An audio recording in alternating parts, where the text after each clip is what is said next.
Allez, fais-moi plaisir, dis-moi un petit peu s'il te plaît. Dis-moi un petit peu. Dis-moi combien de fois tu as retravaillé ton CRO, dis-moi combien de fois tu as retravaillé tes tunnels de vente, combien de fois tu as retravaillé tes publicités, combien de fois tu as rajouté plus de marketing, tu as voulu changer d'agence, combien de fois tu as voulu changer de média buyer, combien de fois tu as voulu retravailler tout ton business en te disant mais il n'y a rien qui prend en fait. Mais c'est normal. C'est normal, parce qu'en fait, il y a une chose que les gens oublient, c'est que le positionnement évolue avec le temps.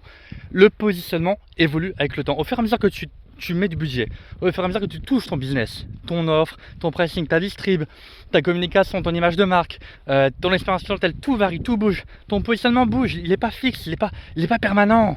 Donc en fait, quand il y a un moment, tu as tout testé qu'il y a un qui marche, faut te demander est-ce que tes fondations sont toujours là. Est-ce que ton positionnement est toujours bon? Quand je vois des marques, elles se lancent, oui, ouais, on va être premium, on va être comme ci, comme ça. Ok, au début ça marche un peu, et puis rapidement, bah, ça s'écroule. Et puis ça marche plus. Le luxe, c'est pareil. Mais voilà, sans parler du luxe, toi, tu veux vendre plus cher, tu veux augmenter tes marges, tu veux booster tes prix, tu veux même internationaliser ton projet.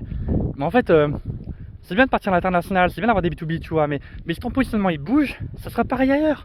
Il faut que ton positionnement soit retravaillé régulièrement, refaire un check-up à chaque fois que tu passes un nouveau cap. Alors si tu es coach indépendant, ça va être un peu différent si tu vends en SAS ou enfin comment dire, du logiciel, une appli ou encore du e-com.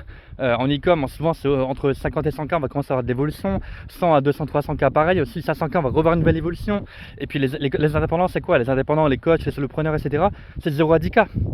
0 à 10K, c'est un problème d'offre très souvent. Puis de 10 à 50, on a un problème un peu plus structurel qui va commencer à s'installer, etc. quoi. Donc voilà. Et pour les SAS, c'est à peu près pareil, quoi. C'est une question aussi un peu de. En général, les 0 à 50K sont un peu problématiques aussi en termes de positionnement et parfois même au-dessus. Et c'est ça qui empêche en fait d'atteindre des sommets vraiment récurrents, quoi. Si on va avoir un bon recurring, une bonne LTV, si on va avoir des bons coûts par achat, si on va avoir un bon coût par lead, c'est important vraiment que ton positionnement soit retravaillé. Donc si tu as cette difficulté de te dire, bah voilà, aujourd'hui, mon problème, si j'arrive pas à créer un positionnement suffisamment pertinent, suffisamment puissant, j'ai tout testé, il n'y a rien qui marche, j'ai fait du CRO, de l'optimisation de funnel, du budget de pub, etc. Ok, d'accord, bah viens, contacte-moi sur DM, on en parle, c'est gratuit, pas d'engagement, rien, on en parle et je vois un peu ce qui bloque, tu vois, et puis j'ai t'aidé, et puis voilà. Il faut pas rester bloqué comme ça, si t'as essayé plein de choses et qu'il y a un qui prend, il y a un moment, il faut dire que le problème, c'est plus ton site, là, c'est plus tes pubs, c'est plus tout ça. Non, c'est les fondations, c'est ton positionnement, c'est là par où tu as commencé. Tu t'es éloigné à un moment de ton positionnement, c'est normal. T'évolues, ta marque évolue, tu prends de la croissance, mais ton positionnement il bouge, tes fondations bougent. Et voilà, contrairement à ce qu'on pense, c'est pas fixe. Donc tu reviens, on en parle, et puis voilà. Allez, à très vite.